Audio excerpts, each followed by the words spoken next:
recording and live streaming to YouTube. So hopefully those of you who have your cameras on are happy to keep your cameras on. It's always nice to see people.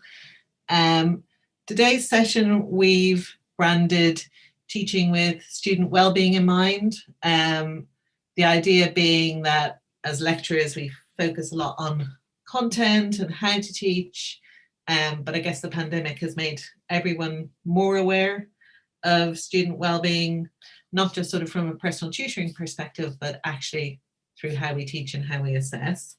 But one of the things that when I talked to Joe in particular about this first was this doesn't have to be sort of a huge big initiative. Sometimes small differences can make a big difference to the students in your modules. So that's one of the things that we're hoping people get away from this.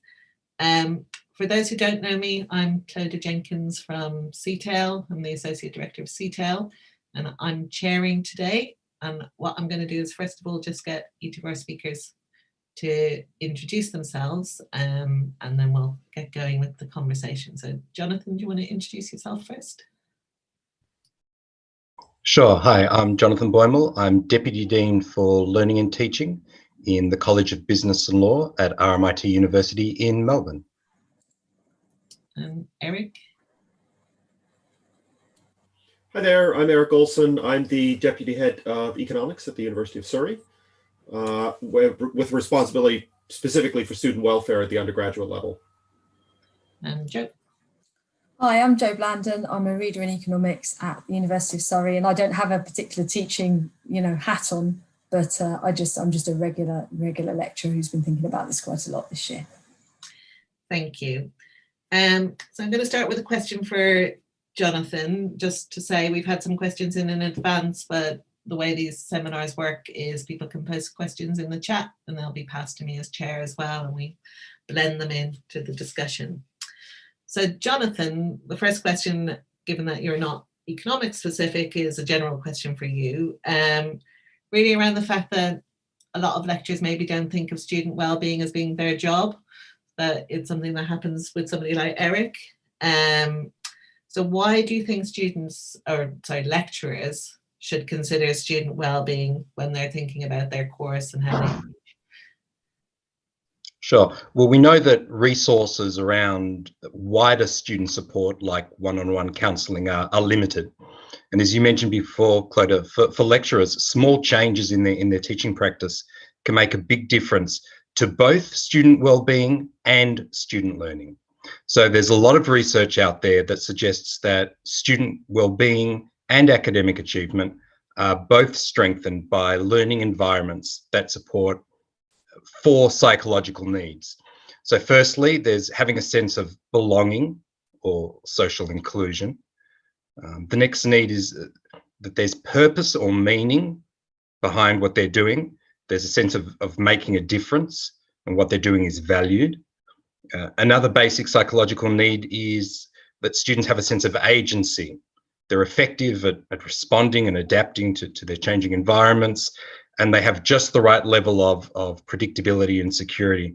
And finally, that they experience growth or mastery. They feel they're getting better at something and they feel confident in what they do.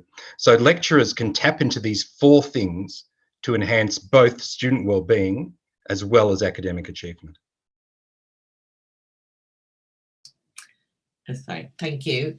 So Joe, I think you were going to share a slide, but I guess what from the economist perspective, what you think students need for wellbeing at Surrey, and I guess a little bit about which bits you think lecturers can influence. There we go. This is a classic muting error. I mean, I hadn't thought about it in these kind of broad conceptual terms, but actually they're hugely helpful, I think, that Jonathan's just outlined there. I mean, these were the things that Eric and I kind of hit on when we were talking about this. And that was students having appropriate preparation, having good peer relationships. I mean, and not even peer relationships. We know that family relationships are enormously important for students as well in terms of the support that they've drawn on in this year. Good mental health, I suppose that's kind of being free from kind of debilitating mental health issues, which we've seen a lot of in terms of anxiety, over this year. So they just don't need all this additional kind of existential stress, right? It's not helpful when you're trying to learn. The other thing we kind of highlighted, because a lot of colleagues have raised this, is kind of suitable living environment. Now, we kind of think these first 4 things are kind of things that we kind of take for granted, and that the university or someone else will step in when there's an issue. But I think that we've no longer been able to take them for granted over the last year or so, and we've had to think, or we've not been able to take them for granted, but perhaps we've not thought enough about their implications for students and the way that that's affected them. And the other 4 that I would write here are the things that we more usually think of as the areas where we as lecturers can affect students' experience. So, forming good relationships within the modules. So, they find you approachable, they can talk to you, they feel supported by the other students on the course. Although Eric actually, when we were talking about this, raised an interesting one, that it's not just about support, it's about a little bit of competition as well between students, and actually how important that is for allowing students to feel where they are and know how they're performing. And perhaps some of that has been lost as well over the year.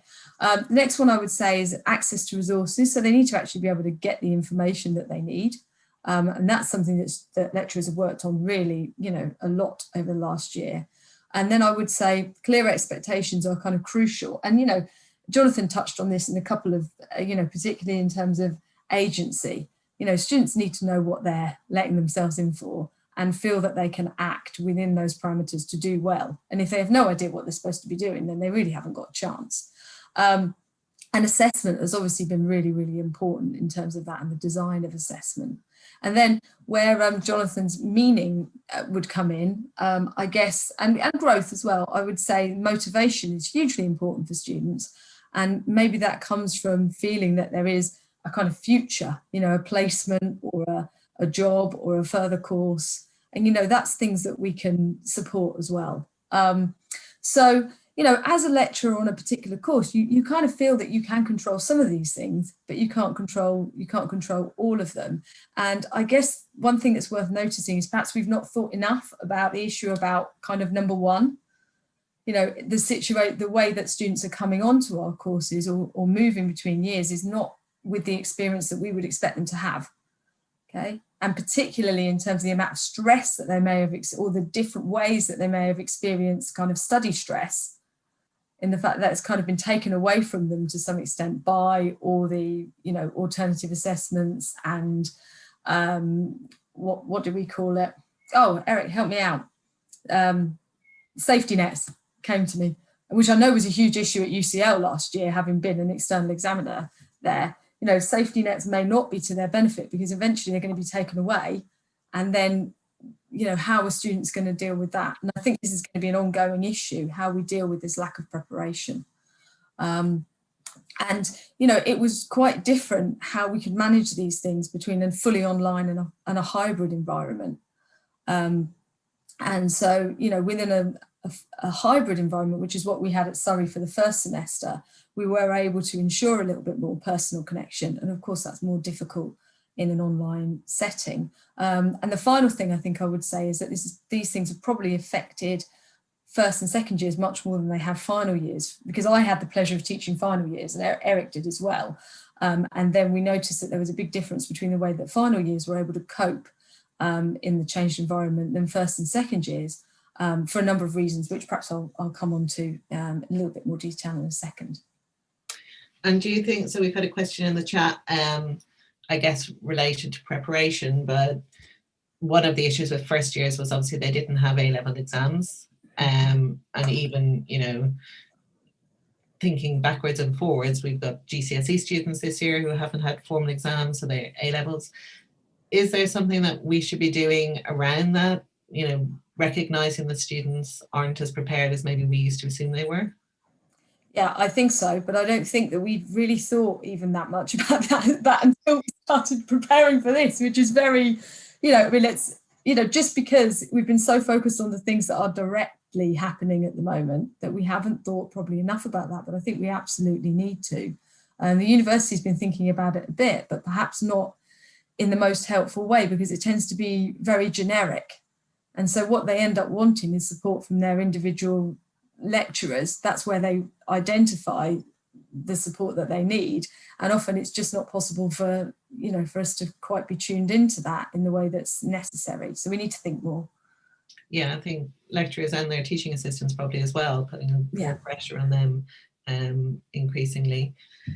Jonathan, we had a couple of questions around the learning environment, which you touched on earlier in advance. So one was about sort of the length of online classes. So I guess live classes, but also pre-recorded materials, whether that affects student well-being, student engagement at all. And another one was around how much tailored support is needed versus sort of, like Joe was just saying, a generic university approach, or even the same approach within a degree, I guess. Yeah, great questions. To the first question first, with everything else that's going on in students' lives at the moment, cognitive load is a major issue.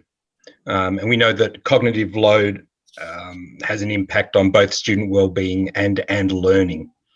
And one of the best ways to reduce cognitive load in online learning is through giving thought to the duration of the class. So sometimes less is more, and the general consensus is that we need a mental break after about 20 minutes of attention that we give to a task. So one idea is to break a class or to break content into smaller chunks. But when we're talking about pre-recorded content and students having the ability to pause and go back and so on, besides the length of the online class, I think purpose is very important. Telling students why they're watching the presentation or the lecture, just like a learning outcome for a course or a subject, students need learning outcomes for each individual online class. So just one or two sentences can often do it, but it anchors the content to what you want the students to know and to learn and why. So you need some prompts, I think, for students to share the purpose of the activities that they're undertaking or what they're watching, right? So when I say by the end of this lecture or presentation, you should be able to, or we'd like you to use this presentation to do something. I think the other point also is if you want students to be engaged, you actually need to design the online class in that way. So make it active. Even if you've got pre-recorded content, give students some watching questions, right? So this gives students an opportunity to really, this gives students a reason to watch, a reason to engage with the content. So you could prepare, for example, 2 to 5 questions that students should be able to answer after watching the recorded content. In terms of the second question, and looking at how you address students with the greatest need, I think that's why a focus on well-being within the curriculum is so important, because the best way you can support students most in need is by offering a first level of care through the curriculum. Okay, there's often an issue around take-up of broader supports by students who are most in need. So offering a first level of care for wellbeing needs within the curriculum really does help those students who are most in need. You can follow up on this, obviously, by looking at some of the analytics that might be present in learning management systems. You can check on the level of engagement that individual students are having with the material, and then you can follow up with carefully crafted communications, and obviously in a very sort of positive sense. So rather than saying, we've noticed that you haven't accessed any of the materials, and if you don't access any of the materials, or if you don't do any of the practice tests, you're likely to fail, right? There's a more positive spin that you can put on it. You can say, we've noticed that you haven't been engaging in terms of your success, right? It would be a great idea if you did undertake these practice tests. We're aware that all students at the moment have a lot going on. So reach out if you have any concerns. So some of the messaging for follow-up communications with students who aren't engaging with the content is also a good idea. Can I just follow up with you? Because I think obviously this year we tend to talk about all of this in terms of online and pandemic, but everything you've just said I would have thought should apply next year and in 5 years' time as well. Is that the case? So if I'm doing an on-campus lecture, I need to have some of Antonio's gifts ready to go. I need to give them the break. I need to have activities. But also, you know, I think it's really important that we don't forget some of these messages when we do have some sort of new normal. Do you think, is this stuff that I guess you've always thought about? Sure, absolutely. I mean, this is just standard good practice for business as usual. You know, the last 16 months, though, has probably made us more aware of issues around cognitive load, right, and how much intellectual bandwidth people do have in different settings. And I think that shared experience is probably something that we can take with us, and it's probably engendered greater awareness about issues around cognitive load and, you know, how much intellectual bandwidth students do have, and the sort of learning environments they need for learning as opposed to simply teaching. Yeah, I think we've also learned a lot more about our learning management systems and the analytics, which we'll be keeping going forward. Joe, I think you were going to talk a little bit more about, I guess, your final year module and things that you've tried. And it would be useful to know if you did that in a hybrid environment or when you were fully online and how that worked. And again, what you think you'll keep going forward. I'll just pop this back up because it helps. So as I say, mostly concentrated. Oh, and it's gone the wrong way around. See, why'd you bother with these things? There we go. Oh, okay. So just in terms of the things that I already highlighted, you know, there were a number of things that, you know, we really kind of made an effort, or certainly I made a real effort with here that I would usually do. I mean, Jonathan's exactly right. It's not like this is rocket science, you know, we should be doing it anyway. But, you know, I actually chose to split my class into 2 smaller groups. And that worked really well because it was quite a discussion oriented class. So it was family economics. And students actually said to me that they appreciated in the hybrid environment having more space for discussion and feeling, you know, that they could express themselves. And that led to a much better environment in the class because people, you know, felt that they were noticed as well. So, you know, I made the effort to learn as many names as possible, to kind of, you know, to interact with people when they came in and call them by their name and you know, made kind of a fuss, because you have to make a fuss if you want to learn 70 names, right? You can't just do it. You know, you have to keep trying and really kind of, you know, work with that. And I think very much, as Antonio's just put in the chat, you have to kind of keep a little bit of lightness about things if you can. You know, some people's personality find it easier to do than others, but you can take the mickey out of them a little bit and, you know, just show them that they're noticed. And I think that makes a huge difference. And in terms of kind of building personal connections with the peers, I very much took on kind of Clodagh and Parama's kind of advice on that, and went much more to the group assessment model. And, you know, fortunately I was able as an external examiner to nick some little nuggets from that and think carefully about the way to put that together. So I think that really helped. Now, not all of them like it, and, you know, we've made this point before, but it did mean that they actually, as part of the module, were building some personal connections, which I think was really, really helpful for them in terms of making up for some of the things that they were missing by spending less time in face-to-face classes. Students really value having access to resources. So actually, University of Surrey set up these kind of model pages, which would do very much what Jonathan described in terms of taking you through. You are doing this and this because it will help you do this. You know, which I actually, you know, some people didn't like it, but I found it actually quite a good discipline because it made you think about why you were getting them to do it. And although I didn't have questions lined up for individual mini lectures, as I called them, I did have questions lined up for the reading that I was asking them to do, which I hadn't done before. You know, so it makes you think about, well, what do I want them? Why am I telling them to read this chapter? You know, if you read this chapter and you watch the mini lectures, you'll be able to answer these questions. Well, that's great. And then they know that they're actually doing something useful. So access to resources is actually better in a hybrid system because you think so carefully about what you're putting up there, why you're putting it up there, and that actually worked really well. And similarly, you're able to set quite clear expectations.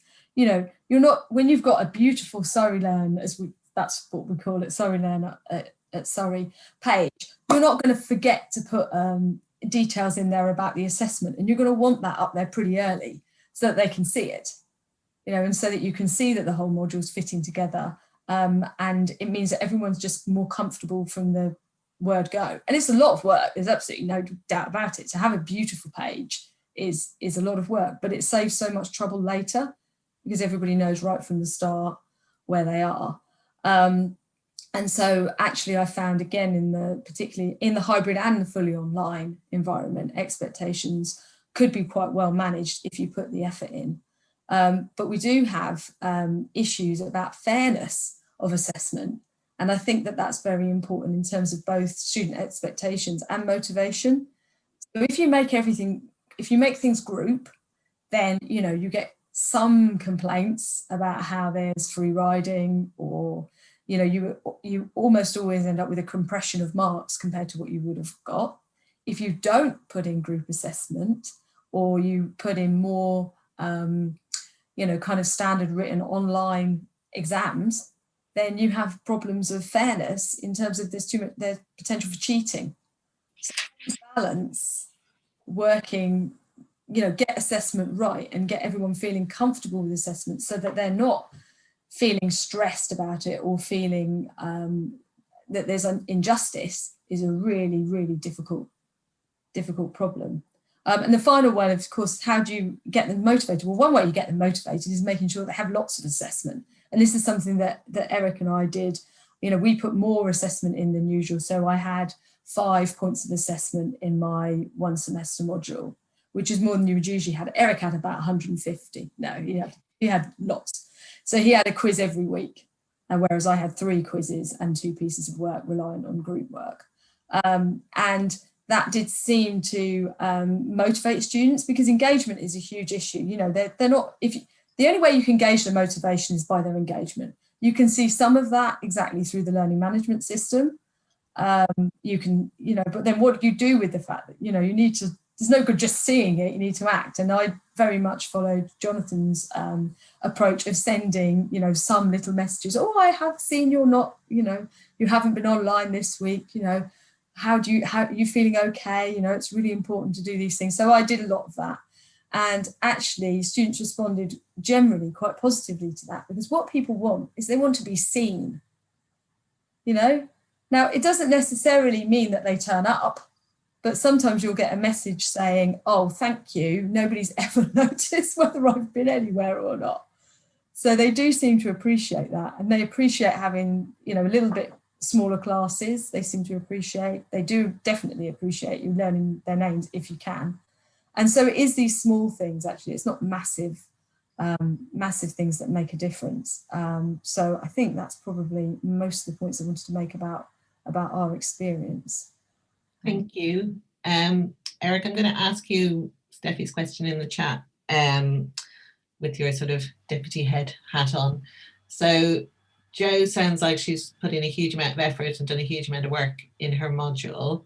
I'm not sure if she even doubled her workload by teaching twice or if she did less time, but what kind of institutional support did people have at Surrey for the extra effort required, or is there some sort of payback coming forward?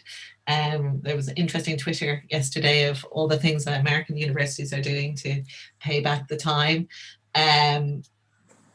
But, you know, recognition of what you did in the pandemic, but all this stuff does take a lot more time. Communicating with the students, designing things with them in mind. It's not as easy as just going in and delivering an econometrics lecture to them from the front. Yeah, I mean, there's an official line on this. The official line is, of course, in some system somewhere, we'll all get the time back. I have yet to see that credit show up anywhere in my massive accounting of my time spreadsheets that they make me fill in every month. I think the important thing from my perspective is there is some potential payback in the recyclability of the material, right? So we have set up, in theory at Surrey, we've set up systems that we can pull forward year after year. So the big cost was this year, it was setting up these electronic systems, it was recording the initial lectures for the hybrid, but obviously that has massive limits because I teach an international trade module at third year level. As Parama knows well, trade changes every year. The story about trade changes every year. And I think I'm already looking at it in most of the videos I've recorded. I'm going to have to junk anyway and start over again. So it also has the problem that you don't want to be static, right? Economics is a changing business. Even things like labor economics change year after year. So I'm concerned on the one hand, yeah, we've put all this time and effort in, and the official university line is it's all recyclable, we can all use it again, but I am concerned that actually we can't, and that this is a big problem, and that going forward, we actually have more work. Jo put huge amounts of time into her module. She double taught. That some elements of that can be recycled, obviously. She's absolutely right on the assessment side. I was just about to pick up on that. Some of the weekly assessments can be recycled, but a lot of it can't. And this represents, I think, a long-term change in workload. It also represents a long-term change in expectations on the part of students. And I think that this is the other side of the coin. They now expect something with the hybrid, with in-person learning, with weekly assessments. This is becoming the default now. And the more that this becomes the default, the more teaching time will have to be put into setting all of these things up for us. And we're going to have to account for that in workload models. There's no question going forward. Teaching is going to be more time intensive for the next couple of years until we get used to these new systems and we find better ways of working on this.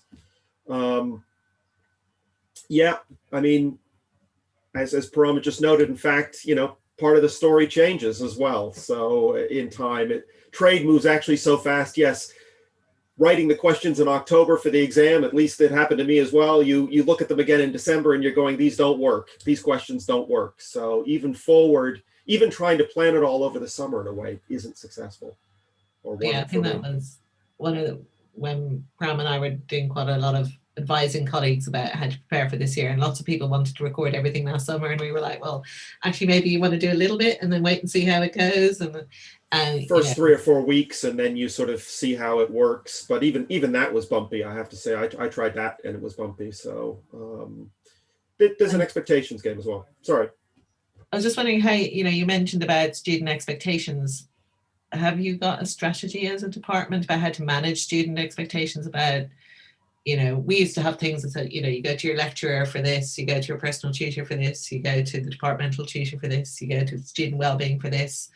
And now it feels like, because the lecturer is the face, you get everything, and you don't want to be, well, I don't want to be the guy who's like, that's not me, pass it on. Is there something around that, around how you manage student expectations? We have, I think this is an area we've struggled in. We've struggled, and Jo may want to disagree with this, but I think we've struggled partially because 2 different stories have been created. The university story, the university at Surrey put a tremendous amount of money into advertising. We all got flyers through the post and emails and all these kind of things saying how wonderful the year was going to be. We were going to have a great year despite the pandemic. And I mean, it's one of those things you're really excited when you get the postcard because finally Surrey has sent you something else other than a tax statement in the post. And then you sort of have a moment where you think about it and you're going, well, actually, there's a lot of work going into this, and I'm not quite sure if the expectations, the payoff are there. I mean, I think from my perspective, in the minds of the students, that set up expectations very high. And this was a massive mistake, I think, to an extent, because we never then said, well, wait a minute, actually, this year's going to be quite tough. There's a lot of problems coming. There's some roadblocks coming. Actually, although we're doing all this work and everything else, there are going to be teething problems. And you have to bear with us while we're teething through this. When the lockdown came, that advertising campaign resulted in a number of people asking for tuition refunds and these kind of things, right? Because they didn't get the year that they were then promised. So this actually may have backfired a little bit, maybe.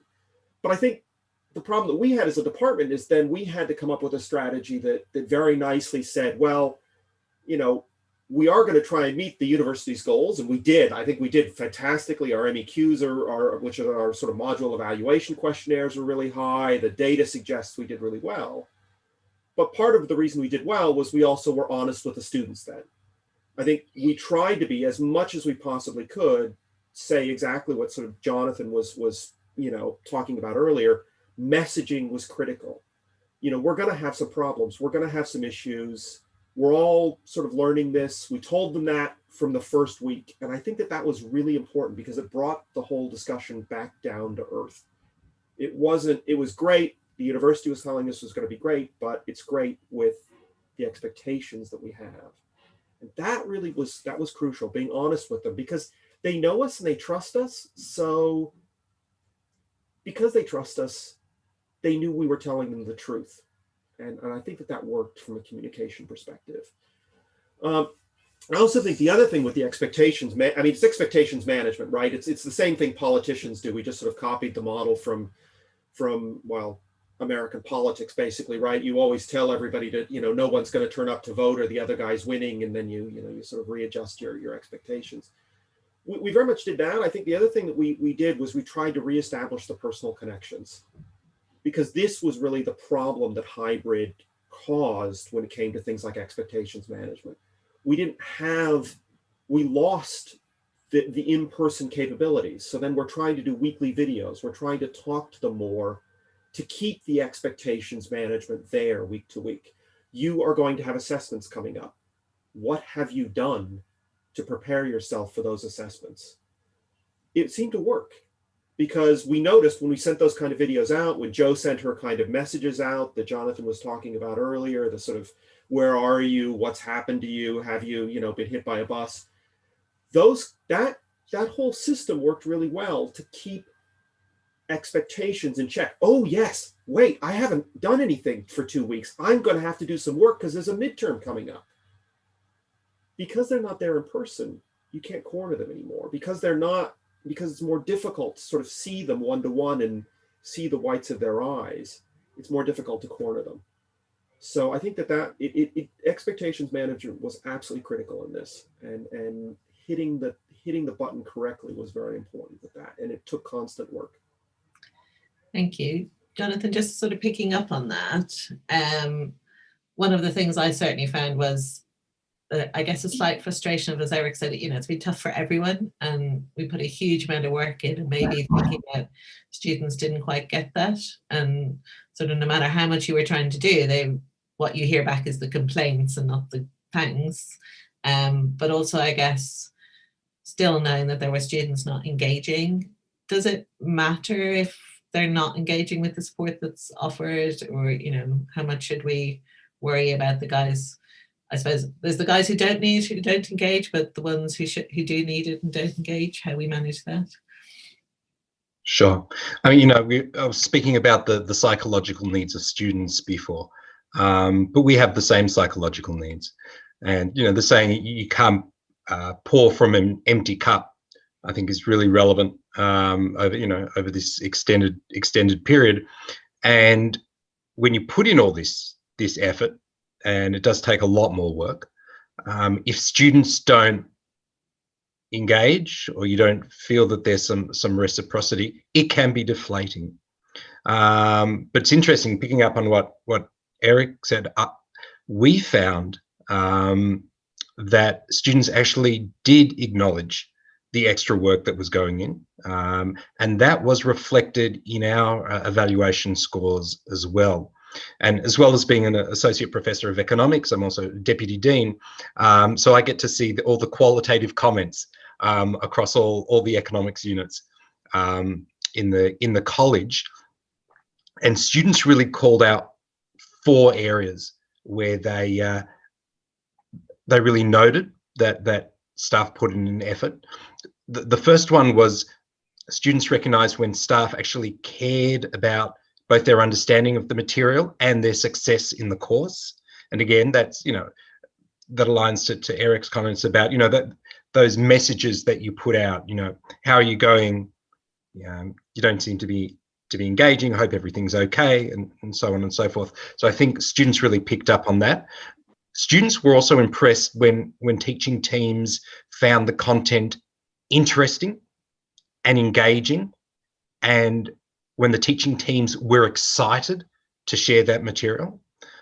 So I think they responded to a sense of positivity on the part of teaching teams, and that was quite contagious.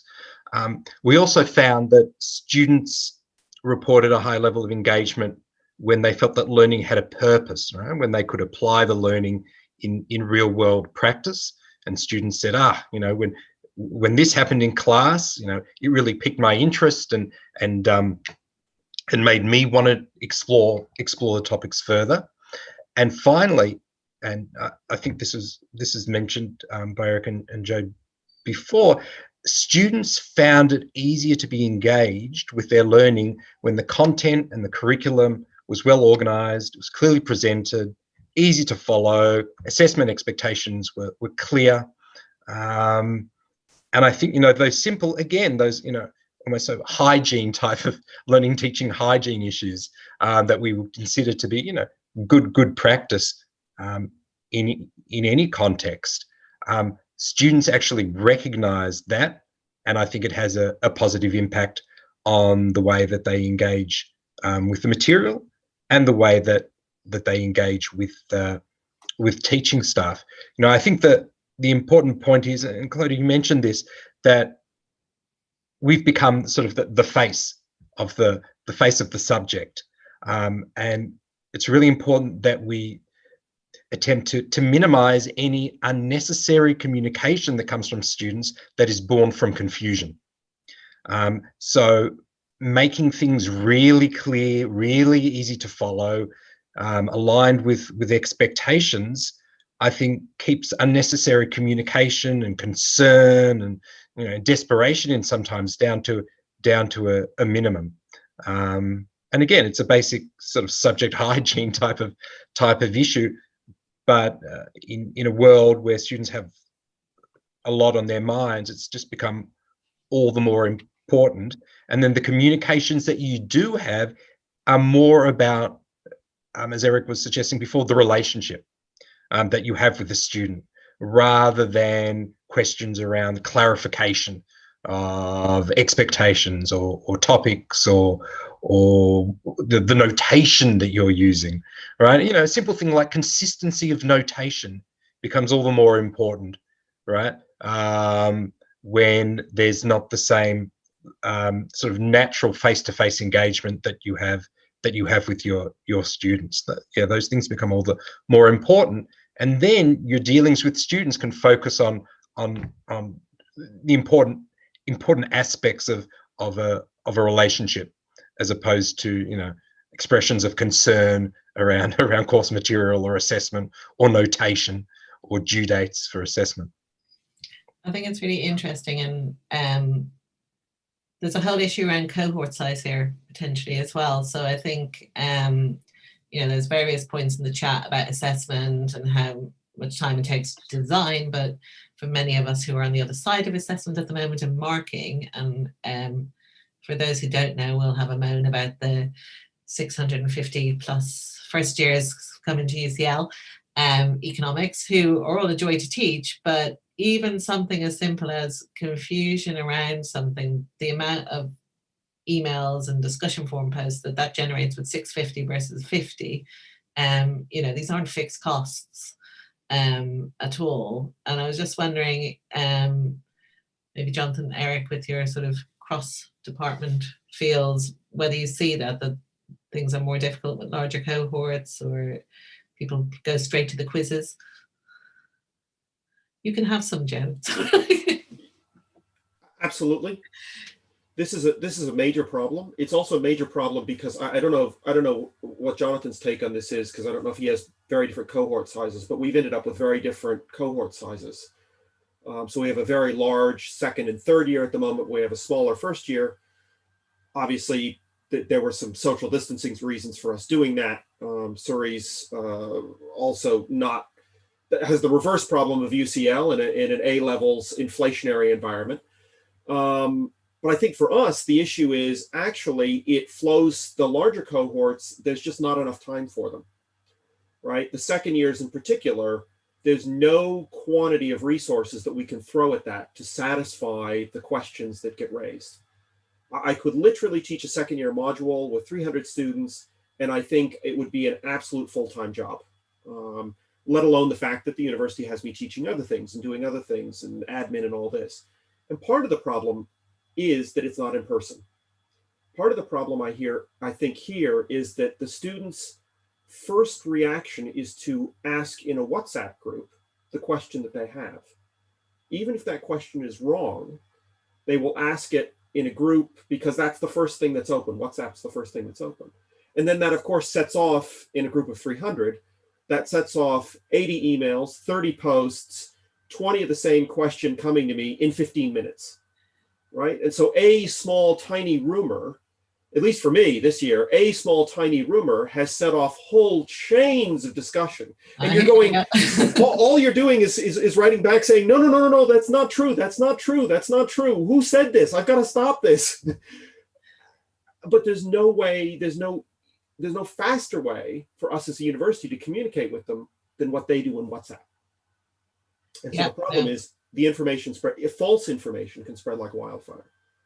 And then you spend your week undoing it. And with large groups, it's particularly painful because of the sort of beehive effect of the large group, right? The information just networks, it spreads infinitely. And I think because I did what Joe did and split my class into 2 1-hour sessions, I didn't do double time. So if something did come up in that smaller group, I think they felt able to come to me first rather than the WhatsApp group because they got to know you. But with our first years, it's definitely been, as Ramin said, the beast out of control. Jonathan, any advice for us with large cohorts? Should we just stop having them? That'd be right to the provost.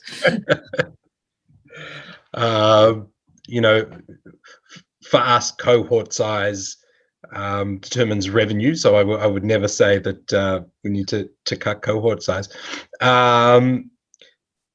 Something that we found very important, particularly with a changing landscape, is giving clear weekly instructions. And I think Joe alluded to this before, giving instructions in the form of announcements that are explicitly connected to activities and assessment tasks, because students need to plan.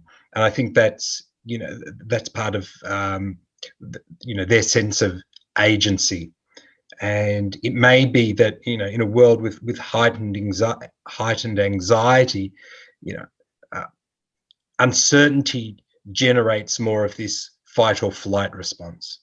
And so, clear messaging on a regular basis. So having a communication rhythm with students, not just in terms of the information that you're providing, but the rhythm of the communication. So students know that on a Monday morning there'll be an announcement posted about what's coming up, what they should be doing, and so on and so forth. I think having that communication rhythm is absolutely critical, provides a level of certainty, and then provides a clear, predictable channel that can counterbalance some of those other channels that Eric was referring to.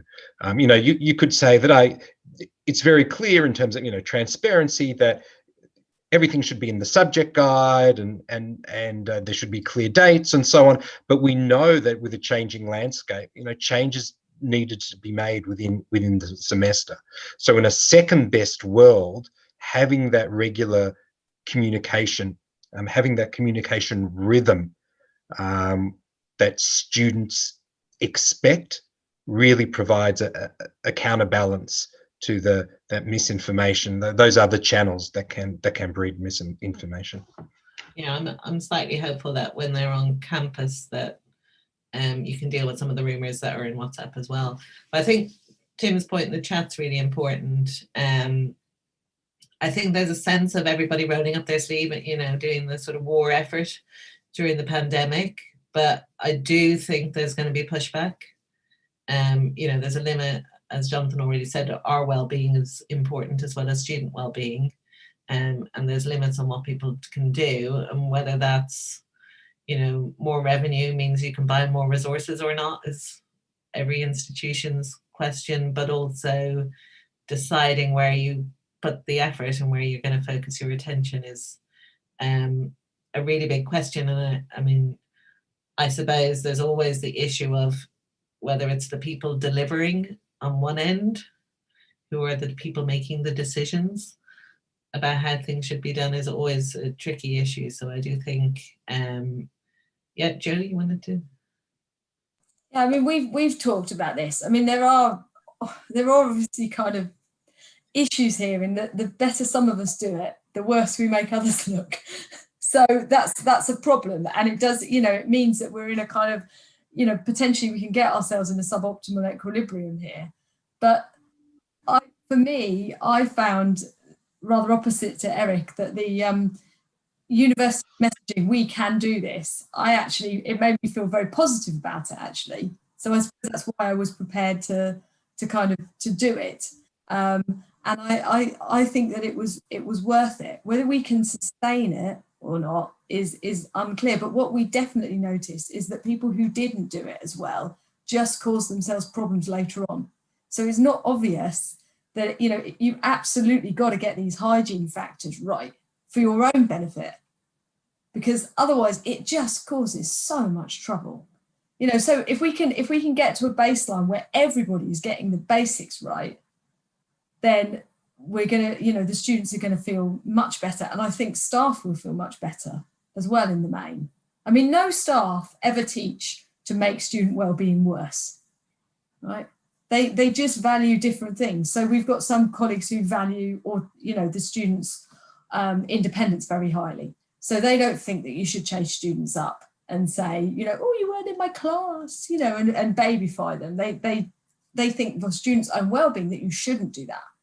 Okay, now that's you know, we can agree to disagree on that, but provided all the assessment stuff is up there and clear early, then students are going to appreciate that enormously, and that will in itself reduce an enormous amount of students' anxiety. So I think there are things that we can argue about, and there are things that we kind of have to do, and generally those things that we have to do are going to save time rather than generate more work. I mean, one of the things that always strikes me is, and this kind of brings me to my cheeky question about the type of people that economists are. So I think, you know, personality wise, I'm a doer, I'm a giver, I'm organized. So a lot of this lends itself to my personality anyway, but let's just say not everybody that I work with is necessarily like that. So I think, Eric, I sent you guys this ManQ blog where he was basically saying you wouldn't necessarily invite economists to a dinner party. They're not necessarily the kind of people you want to hang out with, which is obviously very mean, and we all like to have dinner with each other. But it was sort of in line with the, you know, maybe not all, but some academics, and it may be academics, not economists, aren't necessarily in tune with their own feelings or the feelings of others, and whether it's emotional intelligence or empathy, or whatever you want to call it. Do you think there's anything in that? Do you think that makes people struggle a bit more with this idea of student well-being and student support? Absolutely. Can I just say, Joe's on the very extreme, right? She's fantastically outgoing. She's the best teacher we have in terms of communication with students, I think, by far. And they're empathetic because she's very, you know, happy to talk to people. We have exactly the opposite in economics. Obviously, we all know these people. I have certainly been one of them on occasion where I just prefer to sit in my office for a term because the students drive me crazy, and I have my research and I have a research goal, and I lose some of my feelings and connections with the students quite easily. I think feelings and sort of being in touch with students is something we as economists just struggle with, because there's a payoff or there's not a payoff. And if there's nothing in between that for me, there's either Oh. Jonathan, do you have anything to add while Eric reconnects himself, maybe? Well, it's interesting. I reflect on the economists in our school, and we have a lot of economists who have a real passion for social economics in terms of health, gender issues, environment, development, and it might be a little bit biased, but I find that economists who have a research agenda around those domains within economics tend to be more empathetic. So I think there is diversity within the economics profession, and it'd be interesting to see where there's a correlation between the particular fields in economics that the economists are interested in and their level of empathy. But I can only speak for our team here. And while there are a couple of economists that sort of Eric alluded to that are on that certain side of the spectrum, we actually find a lot on the other side. Similar to Joe, incredibly passionate, empathetic, with a real focus on student success, and that's also reflected in their research agendas. Eric, you're back. Sorry, I actually for once had a power failure, which is unusual. I think the other thing I was going to say, if I can just jump on the back of what Jonathan was just saying, I think the other thing I was going to say was students themselves in economics, right? Because this is a two-ended problem. I can be sympathetic and feeling, but if I can't get a student who understands the same feeling aspects, I get nowhere. I can't try and connect with them to try and figure out what the problem is to try and take it forward. I just get sort of stuck in a loop of, well, I don't want to come to class because I'm afraid of people, and you find yourself in a forever loop on that one. They can be brilliant. Some of them are absolute geniuses when you actually talk to them. But if you can't get the empathy going, you have nothing to work with in a way. And that's a big problem. It's two-ended, and it's part of the business, I'm afraid, of being an economist. Joe, anything to add before we wrap up? Yeah, I just popped something in the chat actually, which was, the students who select into family, want to sit around all day having a bit of a laugh, talking about Mad Men, and to be honest, that does make life a lot easier. Whereas when you're teaching econometrics, which I was in the second semester, completely online, it was fine because I got the hygiene right. But you can't build relationships. It's really, really hard to build relationships with people online. You can maybe get a few, I think, probably about 10 relationships built. The rest of them, who knows what's going on with them. So it's very difficult, and they're a different beast. Your options for having kind of class discussion is just much, much more limited. So there are differences between students as well as differences between staff. So, I'm making it sound all super rosy. If I was teaching second year micro, I think it would be a different deal. But you at least, can get these hygiene factors right, and that makes a massive difference. Absolutely. Thank you very much, everyone. Jonathan, do you want to wrap us up with 2-3 top tips that you think people should take? I should maybe explain that I came across Jonathan on LinkedIn and just become obsessed with all his well-being advice for me, as much as for teaching. So something along the lines of all your amazing LinkedIn posts will be lovely, Jonathan. Sure. Well, I think the message that's come through from Joe and Erica and myself is that lecturers don't have to reinvent the entire curriculum to support the well-being of students. They can look at the small everyday things that they do and gently rework it to achieve a different type of outcome for students. So, the first point, which I think has come through very clearly, is that particularly with a shifting landscape over the last 16 months, communication is absolutely key. So letting students know how we're going to be interacting with them, how we will guide them through the content. So, having that sort of Sherpa type of role is absolutely critical. The weekly announcements, I think, are important. instructions that are explicitly connected to activities and assessment tasks that empowers students to plan, and then some communications for those who don't appear to be engaging. I think purpose is very important, and again, that's come through with Eric and Joe talking about, you know, final year students. You know, I think it's our responsibility to highlight the purpose of learning activities with some very simple prompts to anchor their learning.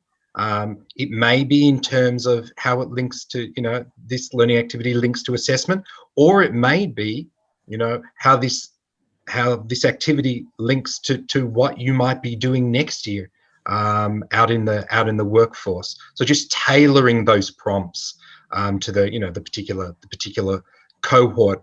And I think finally is a focus on assessment, making sure, and we haven't spoken much about this, but Joe did actually mention this before in terms of increasing the number of assessment tasks, ensuring that students have been provided with opportunities to practice problems that they'll encounter in summative assessment. So sort of those safe zones for practice, I think is really, really crucial. Again, when students have some limited intellectual bandwidth because of everything else going on, more than ever their focus is going to be on the assessment. So, you know, supporting them in terms of giving them safe practice zones, and, you know, aligned to that, just making sure that assessment expectations are clear, and that just cuts back on the unnecessary communication. You want your discretionary communication to count, and you want it to help support meaningful relationships with students. You don't want it to be around clarifying expectations around assessment. So I think those sort of points, feeding back again into the sort of basic psychological needs of students and our psychological needs. I think, you know, just being mindful and having that lens on what we normally do anyway, but having that lens on our day-to-day activities really helps to support students, and in the end helps to support our wellbeing as well. Thank you. Great timing. So thank you to Eric and Joe and Jonathan as well. We will let everyone go to be mindful, kind Sherpas, I think is the theme of the session. Obviously the recording will be available later, and there will be a blog written up as well. So lots of keepsakes of the session. Thank you very much, everyone. Stay well. Look after yourselves. Thank you. Thank you.